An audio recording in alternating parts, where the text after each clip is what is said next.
Bonjour et bienvenue dans cette nouvelle vidéo. Je suis très contente de vous retrouver cette semaine encore pour parler d'un nouvel aspect de la vie au Canada. Et cette semaine, on va parler d'un sujet que je voulais traiter depuis un petit moment. On va parler de l'enjeu de la francophonie au Canada.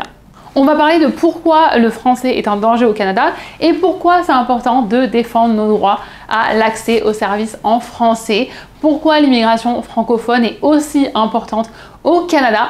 On parle de tout ça tout de suite.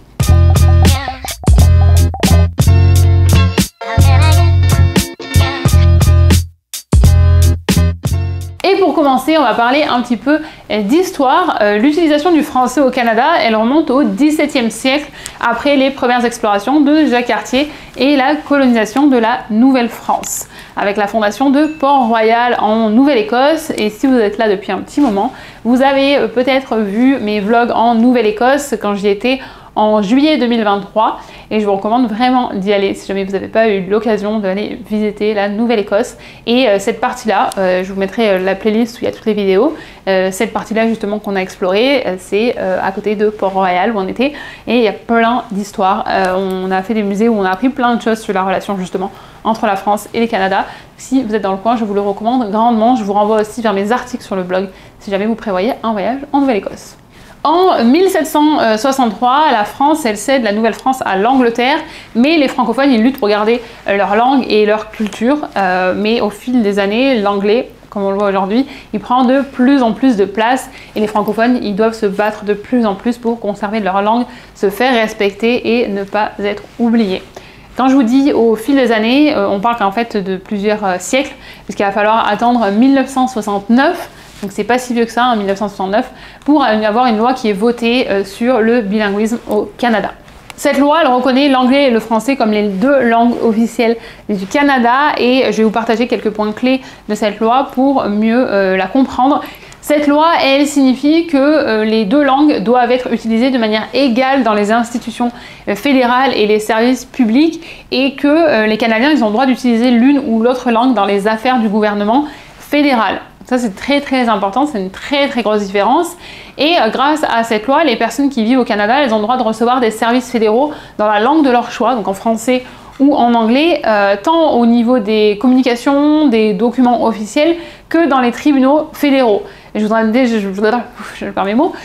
déjà parlé, mais par exemple, si vous devez passer au tribunal en Ontario et que vous demandez à avoir quelqu'un de francophone, ça peut prendre beaucoup plus de temps, par exemple, parce que ils n'ont pas assez de ressources. Par contre, c'est un droit que vous avez en tant que francophone de demander à avoir votre...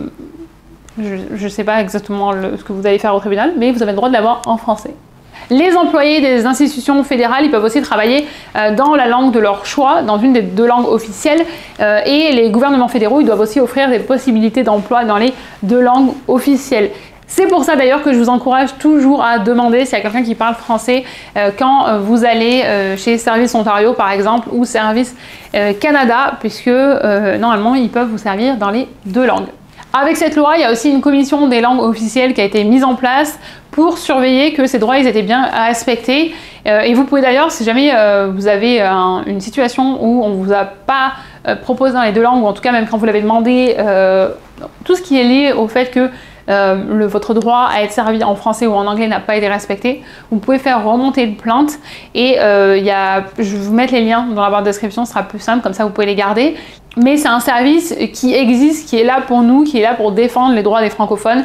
Alors c'est sûr que techniquement c'est aussi pour défendre les droits des anglophones, mais c'est juste que l'anglais est partout, donc c'est souvent plus les anglophones qui ont besoin de défendre leur langue. Je vous mettrai ces liens dans la barre de description. Comme d'habitude, si j'ai oublié de les mettre, n'hésitez pas à mettre un petit commentaire et me dire « Astrid, tu as oublié de mettre les liens, est-ce que tu peux les rajouter ?» Alors, cette loi, sur le papier, elle est très prometteuse, sauf qu'en réalité, ça reste assez limité parce que c'est pas toujours appliqué et surtout qu'on voit une énorme différence entre le français au Québec et le français dans les autres provinces parce que, comme vous le savez sûrement, le français il est beaucoup plus présent au Québec et qu'il y a 84% de la population qui est francophone. Donc c'est déjà un combat au quotidien pour eux de faire respecter leur français en étant en majorité. Alors imaginez le combat que c'est en dehors du Québec et cette loi elle change quand même pour être adaptée. Elle a été modifiée et revisitée plusieurs plusieurs fois depuis 1969. Et d'ailleurs, la dernière modification, elle remonte à pas si longtemps que ça, puisque c'était 2023. Alors évidemment, on ne peut pas parler de l'importance de la francophonie au Canada sans parler du déclin du français. Et souvent, on pense à tort que le Québec est la seule province à avoir des francophones. Mais j'ai fait quelques recherches et d'après canada.ca, sur 37 millions d'habitants, il y en a 22% qui ont le français comme première langue. On est bien d'accord que la majorité va se trouver au Québec, mais il y a quand même 10,7 millions de personnes au Canada qui peuvent tenir une conversation en français. Donc c'est quand même, c'est quand même assez important. Et d'après Statistique Canada, il y a 1 million de Français qui seraient hors Québec.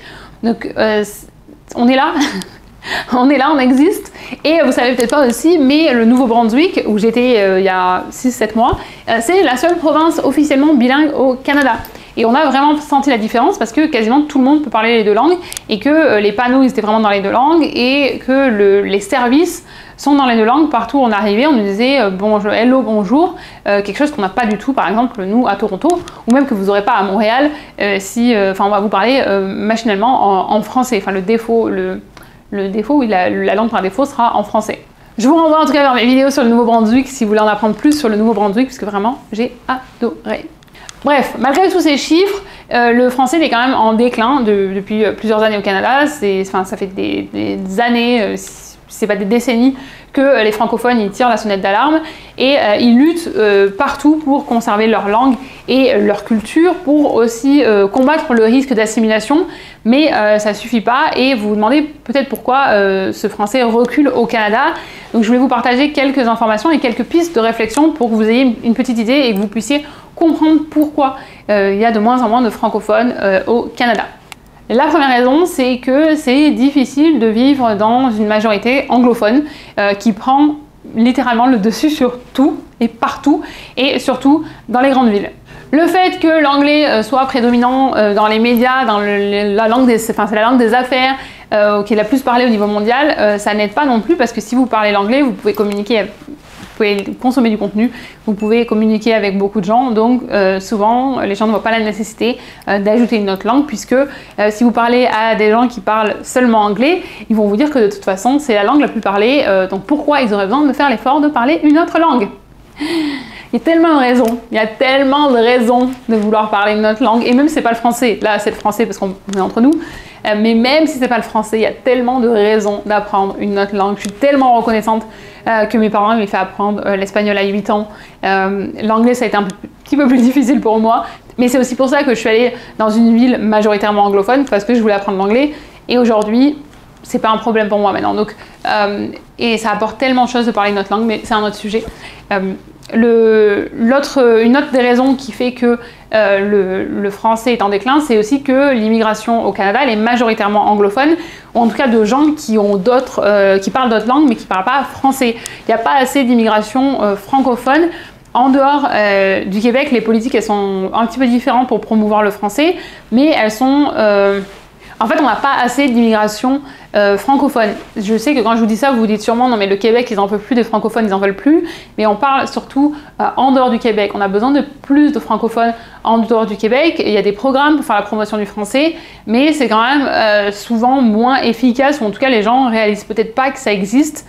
Donc c'est vrai que les gens ne sont pas poussés à aller vers d'autres provinces que le Québec. Et par exemple, si je vous donne mon exemple ici, ici le français en Ontario, c'est une langue qui est vraiment minoritaire. Et par exemple, Toronto, c'est pas une langue qui est officiellement, enfin c'est pas une ville qui est officiellement bilingue par exemple. Donc c'est tellement plus profond, on pourra en parler pendant des heures, mais c'est vrai que c'est pas évident d'être dans une situation de faire valoir sa langue et de la faire vivre quand on est en situation de minorité. La loi sur les langues officielles, elle a garanti une certaine protection dans les services fédéraux, mais c'est vrai que dans la province, l'usage du français il est quand même souvent limité à certaines zones linguistiques. Vous allez voir, il y a une liste où vous allez voir des zones en Ontario qui parlent principalement français, mais le fait que souvent on soit en minorité, ça va entraîner une assimilation en fait progressive à l'anglais, et je compte plus honnêtement le nombre de personnes qui m'ont dit au fil des années à Toronto qu'ils adoreraient pouvoir continuer à entretenir leur français, mais qu'ils savent pas vers qui se tourner, ils savent pas où aller, ils n'ont pas d'opportunité de parler en français. Donc c'est dommage, parce que souvent je dis qu'on ne se rend pas compte des gens qui parlent français, parce que il y en a beaucoup, c'est une seconde langue qu'ils ne pratiquent pas beaucoup, et leur anglais, ils le parlent sans accent, donc on ne se doute pas. L'autre jour, j'étais avec un gars que je connais à la gym, et je le vois passer, et chaque fois, je sais qu'il veut pratiquer son français, donc à chaque fois que je le vois, je lui parle en français. Ça lui demande un peu plus d'effort, mais je voyais que les gens qui le connaissaient là-bas, ils se sont tous retournés en disant « mais tu parles français en fait ?» Et comme son anglais est de la même façon que mon copain il parle, si vous voyez dans les vlogs, sans accent, absolument sans accent, les gens n'ont pas idée qu'il parle français, donc on va pas forcément lui tendre la main. Et un autre truc aussi, et alors là je passe un appel à tout le monde, c'est que si quelqu'un vous dit qu'il veut pratiquer son français, ne passez pas en anglais, laissez-le, c'est plus long, il faut être patient, mais si on veut aussi avoir des gens qui parlent notre langue et qui s'améliorent et qui sont à l'aise pour parler en français, il faut aussi leur donner une chance de nous parler en français. Donc c'est sûr que c'est plus long, mais à chaque fois que j'ai l'occasion, encore l'autre jour au LCBO, j'ai rencontré quelqu'un qui parlait en français. Le monsieur me dit « mais ça fait des années que j'ai pas pratiqué », je lui fais la conversation en français. Le jour au bord du lac, j'ai rencontré un vieux monsieur qui voulait parler français, je lui parle français, pas de problème, il m'envoie des emails des fois. Je suis vraiment l'ami des personnes plus âgées. Et en fait, laissez-leur une chance de pratiquer. Voilà, c'était ma petite parenthèse. Mais pour revenir à notre sujet, c'est vrai que le manque de services en français, ça nous force aussi des fois à choisir à être servi en anglais, et donc ça efface notre visibilité, parce que si on regarde les stats, en fait il y a plus de gens, enfin il y a très peu de demandes en français, c'est juste qu'il n'y a pas de service ou que le temps d'attente il est super long, donc on bascule sur l'anglais. Donc c'est vraiment important aussi à chaque fois que vous allez avoir l'opportunité de montrer que vous parlez français pour le faire ressortir dans les stats. On voit aussi la différence entre les provinces au niveau de l'accès à l'éducation en français. Donc ça, c'est aussi une raison qui explique le déclin du français. C'est que à l'est du pays, vous allez avoir plus d'opportunités au niveau éducation pour apprendre le français par rapport à l'ouest du pays. Donc c'est sûr qu'après, ça va aussi créer des différences. Une autre explication, c'est aussi qu'il y a certaines familles où les nouvelles générations, elles n'ont pas appris le français, soit par choix, soit par manque d'intérêt ou par manque d'exposition. Mais ça fait que vous avez des francophones, s'ils ont des enfants qui ne parlent pas français, on arrive à la fin et ça termine cette lignée de francophones. Pour être complètement honnête avec vous, au début je comprenais vraiment pas l'importance du français au Canada, parce que moi je suis venue à Toronto en particulier pour apprendre l'anglais, et le français je le maîtrisais très bien, donc je comprenais pas trop l'importance que ça avait de revendiquer mon français, de le défendre. Mais après plusieurs années au Canada, j'ai compris, et surtout en Ontario, j'ai compris l'importance de défendre notre français, parce que c'est notre langue, c'est notre culture, c'est notre moyen de communiquer dans notre communauté. Et j'ai aussi réalisé qu'il y avait des gens de partout au Canada qui avaient le français comme première langue, qui n'étaient pas à l'aise de parler en anglais, qui n'avaient pas forcément envie, parce qu'ils ont le droit de parler en français, et que le fait de moi d'être francophone, même si je suis capable de m'exprimer dans les deux langues, le fait de me rajouter dans la balance, je montre qu'on est plus nombreux, et donc ça permet d'avoir plus de ressources pour les gens qui parlent seulement français. Et donc avec ce recul, j'ai compris aussi que c'était important de continuer le combat que les francophones y mènent depuis des décennies pour pouvoir vivre dans leur langue, qui est une des deux langues officielles du pays. Et c'est aussi là que j'ai compris l'importance de l'immigration francophone, et c'est pour ça que j'essaye au maximum de vous parler de ce qui est disponible. Je vous ai parlé il y a quelques semaines d'un nouveau programme qui allait être mis en place. J'essaye au maximum de vous en parler, et puis surtout de créer de l'information qui est accessible aux francophones. Vous n'avez pas idée le nombre de messages que j'ai reçus au fil des années de gens qui m'ont dit finalement, comme on a trouvé plein d'infos grâce à toi, on a décidé d'aller en Ontario plutôt que d'aller au Québec. Et ça, c'est une des choses qui me fait le plus plaisir, qui est un peu folle quand j'y pense. Je me dis mais c'est pas possible en fait que moi derrière ma caméra, ou en écrivant sur mon blog, ou en partageant sur mes réseaux, j'arrive à aider des gens comme ça. Mais c'est quand même assez fou de pouvoir se dire aussi que ces gens-là auraient peut-être passé à côté d'une meilleure expérience parce qu'ils n'avaient pas accès à l'information dans leur langue. Donc sachant que, encore une fois, c'est une des langues officielles du pays. Et en parlant de ça, j'ai plusieurs anecdotes que je voulais vous partager, où les anglophones ne considèrent pas le français au même niveau que l'anglais. Et récemment encore, je suis allée dans une boutique de seconde main de livres, Et j'ai demandé au gars s'il avait des livres en français, donc tout ce qui est le plus normal, enfin c'est la langue officielle du pays, t'en as pas, c'est pas grave. Mais il m'a répondu qu'il n'avait pas de livres en langue étrangère, et le vocabulaire qu'il a utilisé en anglais, c'était vraiment langue étrangère, genre c'est pas une langue d'ici. Et ça m'a vraiment contrariée. Je prends aussi peut-être trop à cœur parce que c'est quelque chose, enfin, moi qui fait partie de mon quotidien, mais c'est vraiment, je sais pas, j'ai vraiment été surprise de sa réponse. Je ne m'attendais pas. Et puis quand je l'ai dit à d'autres francophones aussi qui sont très actifs dans la communauté, ou en tout cas qui mettent en avant, qui travaillent en français à Toronto, qui m'ont dit mais c'est fou en fait que ce soit sa réponse et pas juste non, on n'en a pas quoi, c'est pas grave. On n'a pas, voilà. Autre chose, c'est combien de fois j'ai entendu que le français c'était la seconde langue officielle du Canada. Donc je sais que c'est une façon de parler et en soi c'est pas grave, mais j'aimerais bien qu'au lieu de dire ça, ils disent que c'est notre autre langue officielle plutôt que de dire que c'est la seconde, parce qu'à chaque fois j'ai l'impression que du coup ils nous relaient un petit peu au second plan. Bon, de toute façon c'est quand même souvent le cas, mais voilà. Comme je vous disais, j'y suis probablement plus sensible parce que je suis souvent dans des conversations sur l'enjeu de la francophonie, que j'entends aussi beaucoup de retours d'expérience et que c'est quelque chose qui me tient vraiment à cœur parce que je suis au contact de la communauté francophone, je suis très très proche de la communauté francophone et même récemment j'ai assisté à une conversation sur l'importance du contenu en français en ligne, comment on fait ressortir notre contenu en français en ligne face à l'abondance de contenu en anglais. C'était vraiment hyper intéressant, il y avait des journalistes, il y avait des chercheurs, il y avait des professeurs d'université, il y avait des gens, enfin des journalistes, des personnalités des médias, donc c'était vraiment super intéressant de pouvoir participer. Et je suis toujours aussi hyper reconnaissante d'être invitée dans des salles comme ça où je vais pouvoir partager, parce que je peux partager mon expérience qui est complètement différente de quelqu'un qui est journaliste, de quelqu'un qui est à l'université.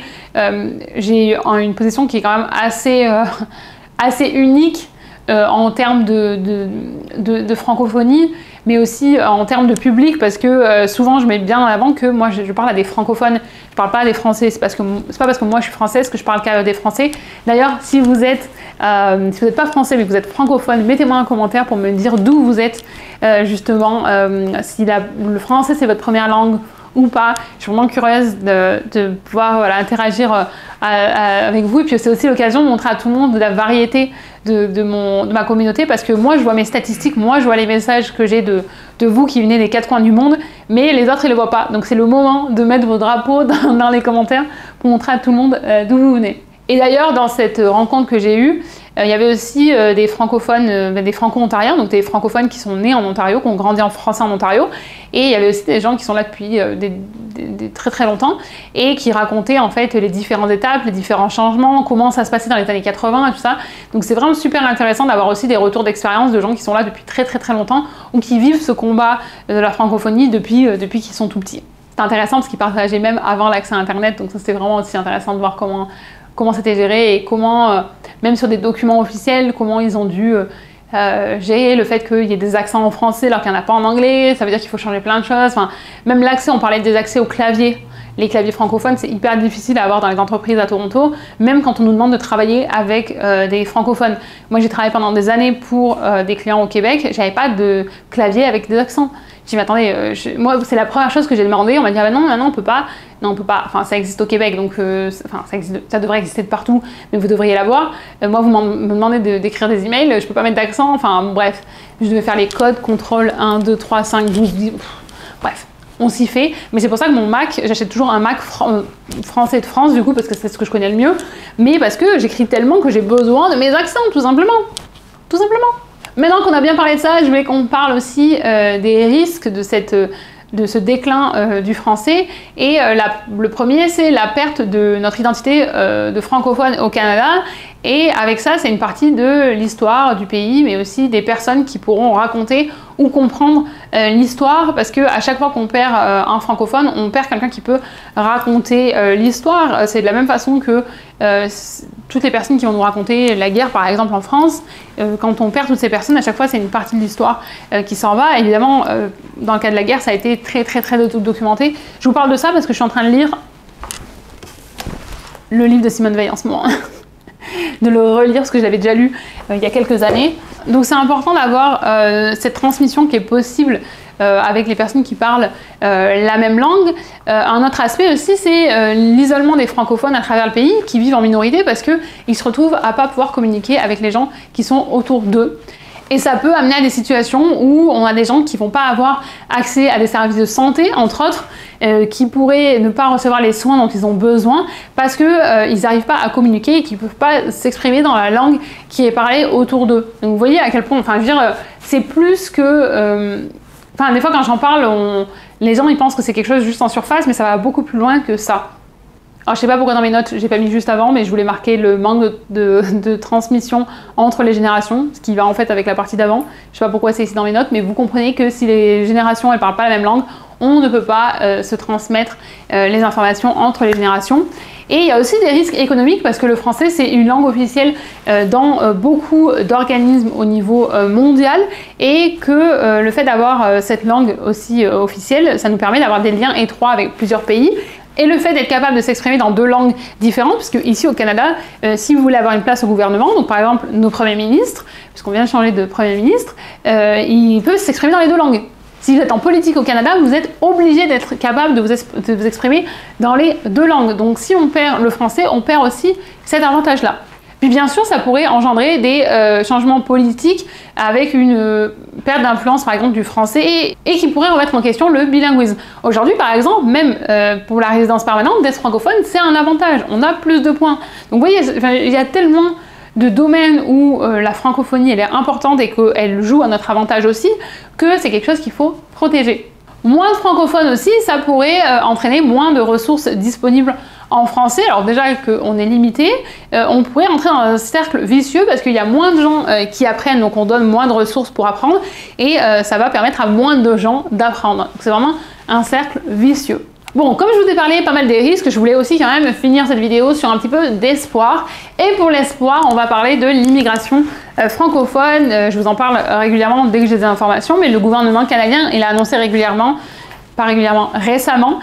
qu'il allait limiter l'immigration, donc ça a touché pas mal de communautés. Par contre, ils ont réaffirmé qu'ils continueraient à soutenir l'immigration francophone hors Québec. Je vous avais parlé de ça dans une de mes dernières vidéos, je vous mettrai ça dans la barre de description. Le plus difficile en fait, c'est d'attirer des francophones en dehors des grandes villes pour faire vivre toute cette communauté francophone aux 4 coins du pays, parce que pour les faire venir à Toronto, c'est quand même pas très difficile, mais je voulais quand même vous parler de toutes ces communautés en dehors des grandes villes, parce qu'au fil des années, j'ai pu parler avec plusieurs francophones hors Québec qui sont hyper positifs et ils accueillent les bras ouverts les immigrés francophones parce qu'ils savent qu'ils vont aider à faire vivre leur communauté francophone en dehors des grandes villes et ils savent qu'ils vont peser dans la balance globale du nombre de francophones, ce qui va aider à avoir plus de ressources, ce qui va aider à montrer qu'on a besoin peut-être plus de médecins francophones,